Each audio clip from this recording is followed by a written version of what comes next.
ladies and gentlemen, friends, it's such a great honor for me to introduce President Prabowo Subianto of the Republic of Indonesia. The Forum is so proud to be a strong partner for Indonesia's across a range of areas, and also are very delighted to formalize our support for your important efforts towards the Ocean Impact Summit that is happening this summer in Bali. In this respect, I would like to thank you, Mr. President, for your leadership in unlocking Indonesia's significant blue economy potential. Indonesia, with a population of over 280 million, the largest in Southeast Asia and the world's fourth largest, is on a real growth path. We're expecting 5 to 6% economic growth this year, and that is also demonstrating the country's crucial role as an anchor of stability, dialogue, and resilience in an increasingly turbulent and uncertain global geo-economic environment. Once again, Mr. President, we're so delighted to have you here. Thank you for your leadership, and we're looking forward to seeing you also at the Ocean Impact Summit later this year. Welcome, Mr. President.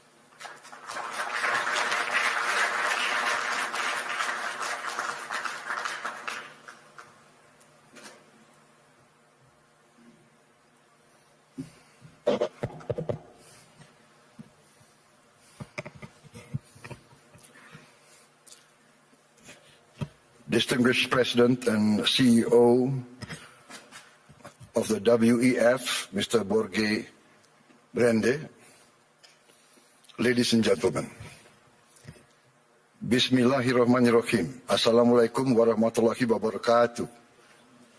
Shalom, Salve, Om Swastiastu. Ladies and gentlemen, we gather here in Davos at a time of great uncertainty, a time when wars continue to break out, a time when trust between nations, between institutions, between peoples is fragile.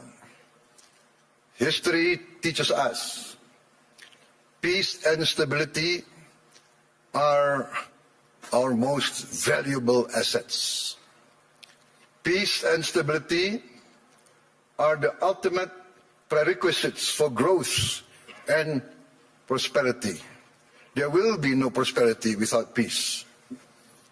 Excellencies, distinguished delegates, the IMF recently described Indonesia as, I quote, a global bright spot with strong economic growth amid a challenging external environment. While the world had faced tightening financial conditions, trade tensions, and political uncertainty, Indonesia continues to grow. Indonesia's economy grew by more than 5% every year over the last decade. And I'm confident that this year, our growth will be higher. Our inflation remains at around 2%. Our government deficit is now kept below 3% of our GDP. International institutions did not praise us because of unfounded optimism. They did so because of evidence. They recognize that Indonesia's economy is resilient. Our policies have been and will always be well calibrated. Peace and stability in Indonesia over the years did not happen by chance. Peace and stability in my country did not happen by luck. It happened because we, Indonesia, have and will always continue to choose unity over fragmentation, friendship and collaboration over confrontation, and always friendship over enmity. Our credibility, hard-earned over many years, has been protected. Credibility once lost is very expensive to regain. Indonesia, in our history, has never once defaulted on our payments of our debt. Not once.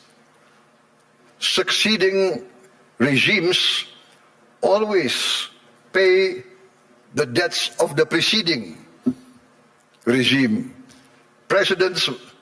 Successive presidents will always honor the debts of the previous administration. Excellencies, distinguished friends, in addition to requiring peace and stability, growth requires statecraft and capital, in particular the efficient allocation and reallocation of capital. That is why last February we established our sovereign wealth fund, Danantara Indonesia. Danantara means the energy to power the future of Indonesia. Danantara is a sovereign wealth fund with $1 trillion in assets under management. With Danantara, I can stand here in front of you as an equal partner. Indonesia is now not only a land of peace and stability. Indonesia now is more and more the land of opportunity. Once again, I mentioned that I am convinced that our growth, the growth of our economy will be significantly surprising to many in the world. With Danantara, Indonesia is now able to be your partners. We will co-invest and grow with you. Danantara is established to finance and co-finance the industries of the future. We are determined to industrialize our country in a significant way. The industries of the future must be executed well and wisely. That is why we built Danantara with strong oversight and institutional responsibility. And we try to find the best executives to direct the leadership of Danantara. Danantara now manages 1,044 state-owned enterprises. We are going to bring this down to around at most 300. We will rationalize, we will get rid of inefficiency. We want the best governance and the best management under international standards. I have allowed Danantara to recruit expatriates, foreign citizens, to be able to lead these companies. We want the best brains and the best minds in the world. This is, in fact, how we run Indonesia now. From our social programs to our efforts to downstream our natural resources, to our efforts to reach self-sufficiency in food and energy. All are now accompanied by strong oversight and capable leaders. In the first 2 months of my administration, we carried out a vigorous efficiency program. We saved $18 billion by stopping inefficient and dubious programs from our budget and redirected these funds to projects that directly improve livelihoods and impact all of society. As a result, on January 6, 2025, we started our free nutritious meals program for pregnant and lactating mothers, infants, and all Indonesian children. On our first day, we started with 190 kitchens, serving 570,000 people per day. 570,000 meals per day. Today, in 1 year, we have achieved 21,102 kitchens serving nationwide. As of last night, we are producing 59.8 million meals for 59.8 million children, mothers, and elderly living alone. They receive these meals every day. To put this into context, in about a month's time, we will surpass McDonald's, 68 million meals a day.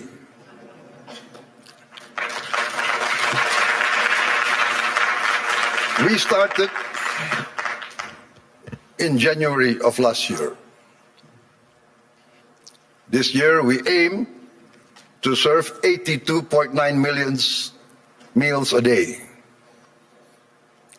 All children of Indonesia, from the womb of their mother up until they reach 18 years of age, benefit from this program.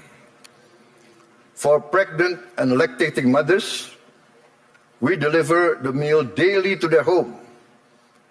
This is also delivered to their homes for the elderly living alone. To put this in the context I mentioned, I think McDonald's started their first kitchen in 1940. To reach 68 million, it took them 55 decades more. We will reach 82.9, I hope, by the end of December 2026. But my people say, no, sir, we will reach 82.9 before December. So hopefully we will achieve this. In addition to strengthening our children, our free meals strengthens our economy. More than 61,000 micro, small, and medium enterprises and cooperatives are now a part of this supply chain. We are creating more than 600,000 jobs just at the kitchens. At its peak, we are optimistic it will reach 1.5 million direct jobs with vendors, with suppliers. There will be another more than 1 million livelihoods embraced and improved. This is why I'm convinced that our growth will reach impressive numbers. Our social policies must expand productivity and produce growth. Today, 70 million Indonesians receive free medical checkup, and they will receive free medical checkup once a year for the rest of their lives. And this will increase to all the children and the adults of Indonesia. We are providing free medical checkup to all citizens of Indonesia. This is not a populist program. This is a rational program to save money. By detecting illness, disease at an early stage, we will save much more in the long term in treatment. This actually is a productivity improvement program. My experts say that in the long run, we will save many, many billions of US dollars. Last year, for instance, we renovated 16,140 schools.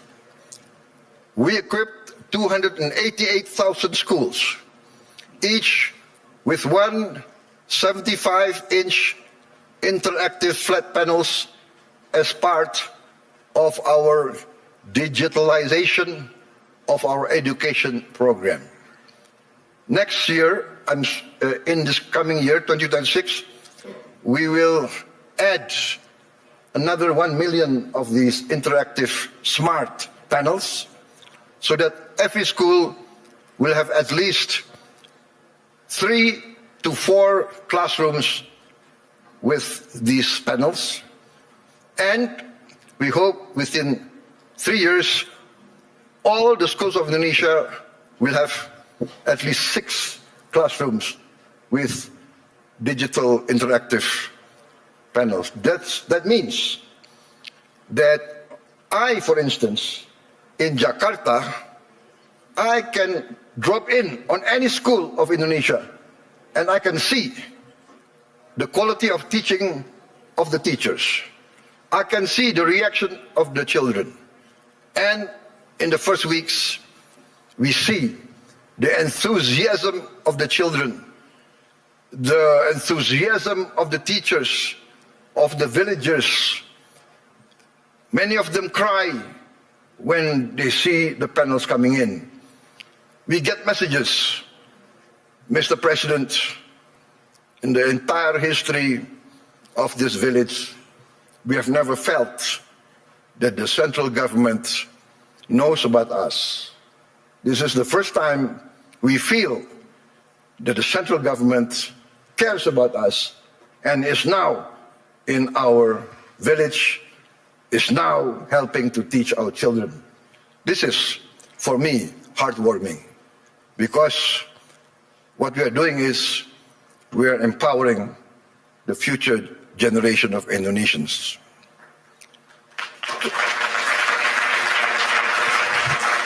Why does this matter to global investors gathering here at the World Economic Forum? Because I am of the conviction that human capital determines long-term growth, long-term returns. Human development, human resources is the key to a thriving and successful nation. Lack of education is the path towards failed states. No country can hope to be stable and prosper if its people are illiterate, if its people are not able to keep up with modern science and technology. In addition, this year we will increase the renovation. I'm determined to modernize and renovate 60,000 schools. I'm also building 1,000 schools, what I call integrated, comprehensive schools with modern facilities, with modern laboratories, 1,000. I have already, 500, but I've already built 160 schools, boarding schools for the very poor. So this is maybe unique, because usually the children of the upper class, the children of the wealthy, go to boarding school. But I now make boarding schools for the very poor. Their only condition for entering the school is they must come from the bottom deciles of our society. Those who are very poor, I'm taking their children. I want to cut the chain of poverty. Usually in countries like my countries of the global south, countries of the third world, countries coming out of hundreds of years of colonialism, usually the son of a poor peasant will be a poor peasant. The son of a garbage collector will be a garbage collector. The son of a street hawker will be a street hawker. The son of a day laborer in the harbor will also be a day laborer in the harbor. This is what we call in the global south the circle of poverty. I'm determined to break the circle. I'm determined that the son of the poorest should not be poor. They must be given equal opportunity. And that's why I've already built 166, and I will build total 500 of these boarding schools. And another 500 not boarding schools, but centers of excellence to boost the other children who are brighter. Also, I've started 20 new boarding schools for the academically gifted. I'm also building 10 new universities, and I'm discussing and negotiating with the best universities of Europe, United Kingdom, and North America to twin them and to produce universities and campus of international standard. In addition, we are now in the process of building 83,000 cooperatives with 83,000 warehouses, 83,000 cold storage, 83,000 mini markets, 83,000 village drugstores selling generic medicine, and all subsidized goods direct to the villagers without intervention from too many middlemen. We are also going to modernize what we call the new fishing villages. We will build at least 1,000 this year, but we actually want to allocate funds for 5,000 villages. Each village will have 2,000 fishermen. We hope to impact 10 million fishermen with their wives and their children. This will impact at least 40 million Indonesians. We have started a pilot project in Biak, in Papua, and the result is very heartening. The average increase in their livelihood is 60% increase in their annual livelihood. Why? Because before, to get ice was impossible for them. There was no ice-making factory near their villages. To get diesel very far, we will build diesel stations in every village. They will have access very easy. Ladies and gentlemen, let me say this clearly.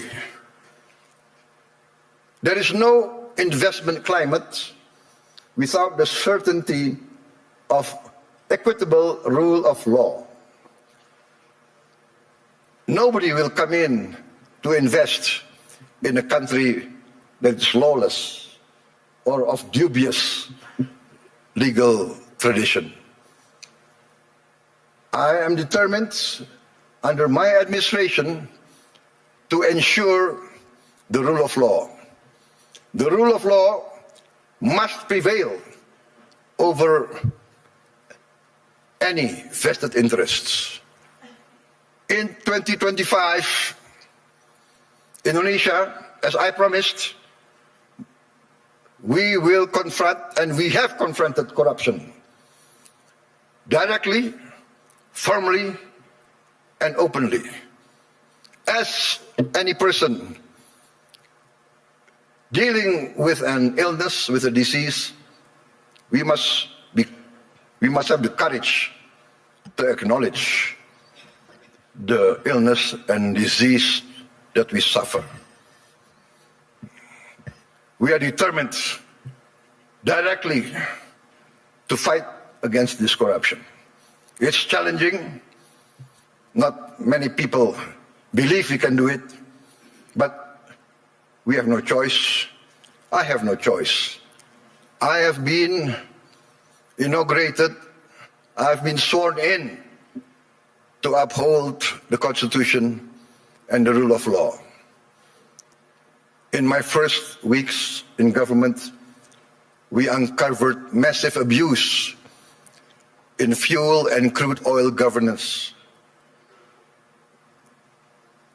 In all sectors of the economy, we found illegality, illegal practices. In my first year of administration, we have already confiscated 4 million hectares of illegal plantations and illegal mines. It is amazing. I call this not free enterprise. I call this not the free market. I called it openly greedonomics, the economics of greed, the economics of rapacious practices. Maybe in many of your countries, there was a period like this, a period of the robber barons. I have confiscated 4 million hectares, but 2 days ago, I led a cabinet meeting by Zoom from London, and we decided to confiscate or to revoke the licenses of 28 corporations which had licenses over 1.01 million hectares. I revoked because we found them violating laws. They were building plantations on protected forests. This is a flagrant undermining of the rule of law. Perhaps these rapacious so-called entrepreneurs feel that they need not recognize the sovereignty of the Indonesian government. Or perhaps they feel they can buy all Indonesian government officials. I have reports that some of these people in their meetings say, oh, it's okay, there is no government official that cannot be bought. Well, I challenge them to try to buy officials for my administration. They will come to find themselves a big surprise. Combined with the 4 million hectares of illegal plantations already confiscated, we have, in fact, enacted the boldest, the most daring forest law enforcement effort in the history of Indonesia. We have closed, up to now, 1,000 illegal mines. But my staff, my people report to me, sir, there is at least another 1,000 or more. There could be as many as 666 corporations that violate the law. So I say, what can we do? We can only have the courage to enforce the law. There can be no compromise. There can be no turning back.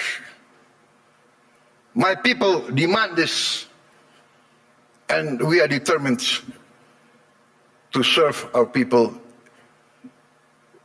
in honesty.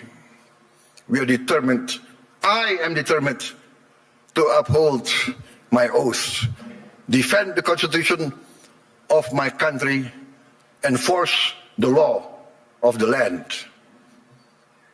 You might not have heard our story because we are people who do not like to be flamboyant. We are low-key. We tend to be below the radar. But we are very determined in our effort to keep up with the rest of the world. You might not have heard this story, but extreme poverty in Indonesia fell to its lowest level in history. I'm determined in the next 4 years we will eradicate extreme poverty and we will bring down poverty as a whole. That is my mission in my life. That is my mission in the remaining years of my life. There is nothing more honorable. There is nothing more satisfying than bringing down poverty and bringing down, eradicating hunger. There is a saying I learned from my elders. One of my elders, very wise man, very honest political leader, he told me, Prabowo, the duty of a leader is very simple. The leader of this country, if you want to be leader of the country, you must work so that the poor and the weak can smile and can laugh. Very simple. What does that mean? If the poor, the weak can smile and can laugh, that means they have hope. That means they see a future. That means their livelihood is being improved. So that is my mission now, to make the poorest of Indonesians, the weakest of Indonesians, smile. I think part of this is we must combat corruption, manipulation, malfeasance. Ladies and gentlemen, a few days ago, I was surprised myself. Gallup poll and Harvard University found that a research survey of hundreds of countries found that Indonesia, the Indonesian people, is the most happiest people, the most flourishing country in the world, with the people the most optimistic. This is a bit heartening, but for me also a bit sad. I know my people. Many of them live in shacks. Many of them do not have clean water. Many of them do not have bathrooms. Many of them eat rice with salt. And yet they smile. And yet they have hope. We also achieved self-sufficiency in rice. The first time in many, many years, our rice production is the highest in the history of Indonesia. I gave a target to be self-sufficient in 4 years. I gave a target to my team. They did it within 1 year. I am convinced in the next 4 years, we will be self-sufficient in the other food products. corn, sugar, protein. Excellencies, distinguished delegates, Indonesia does not fear economic integration.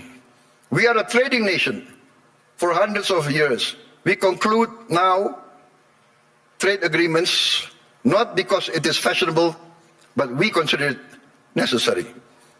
We believe in the concept of win-win. Last year we signed free trade agreements and comprehensive economic partnership agreements with Europe, with the EU, Canada, Peru, Eurasia. I have just visited the United Kingdom to sign our new strategic partnership. Also an economic growth agreement. And we hope next year we can conclude a comprehensive economic partnership agreement with the United Kingdom. This is part of our strategy to deepen productivity, reduce barriers, unlock private sector growth for Indonesia, ASEAN, and the Global South.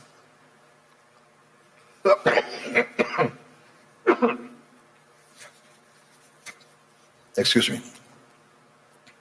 We believe that trade integration, when done fairly, is not a threat to sovereignty. We believe trade is a tool for prosperity. Indonesia has a clear vision. We are determined to become a modern country, integrated with a global economy, providing good quality of life for its citizens, living free of poverty and hunger. But we understand very well this cannot be achieved by slogans alone. It requires determination, good governance, clean government, free of corruption and malfeasance. And in the end, we must have efficient public administration. We must also enact a new culture in our bureaucracy. Our government must serve the general good and must not entrench itself in collusion with greedy and rapacious economic players. Achieving our mission also requires smart investment in infrastructure, simplifying rules and regulations, getting rid of too much red tape, and of course, significant investment in health and education. Distinguished delegates, friends, economic growth requires a dynamic private sector. Indonesia is and will always be open for foreign and domestic investment. And we realize the prerequisite for investment is political and economic stability.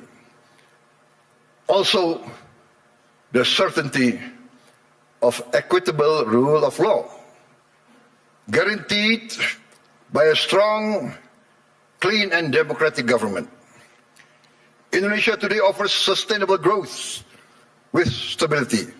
We may be very low-key, we may be below the radar, we don't like to be flamboyant, to be bragging. We believe in evidence, evidence-based action. In fact, I was invited to speak last year here, and I declined. Why? Because had I come last year, I would have only been leading my administration only for 2 months. So what will I be able to say?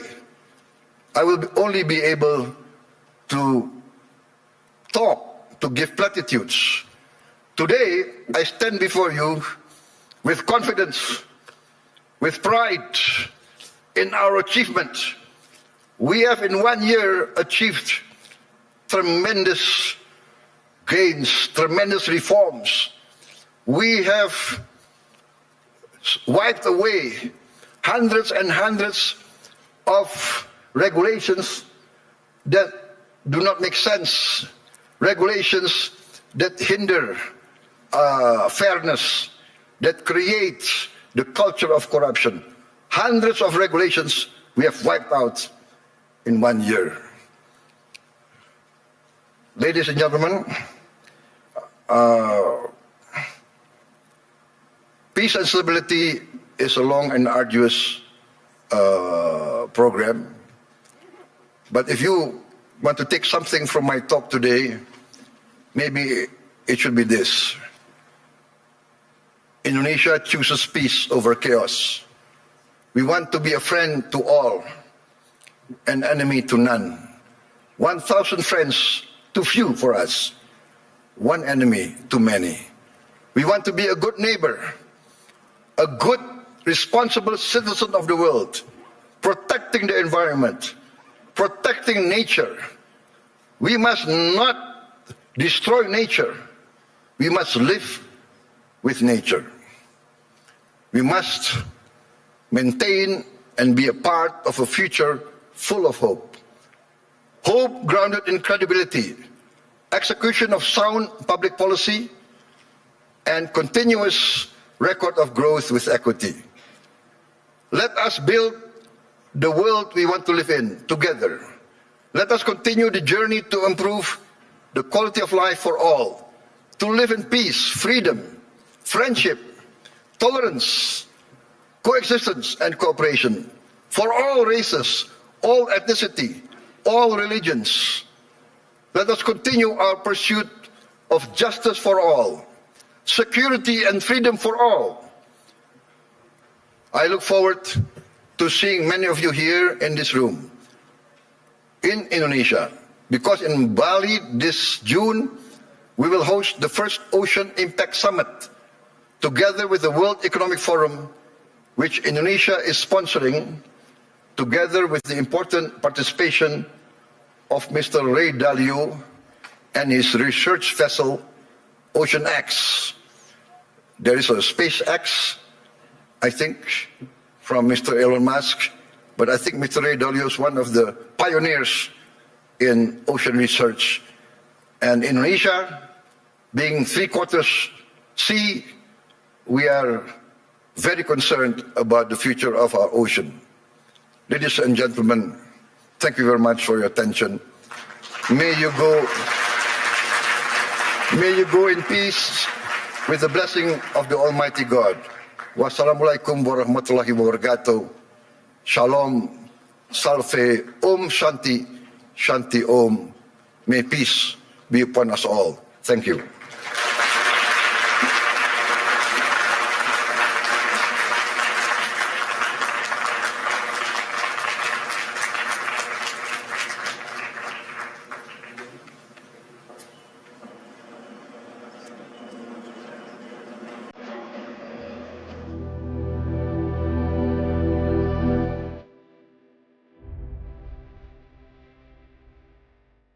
Karunia yang diberikan oleh Yang Maha Kuasa kepada kita sungguh sangat besar dan sangat beragam.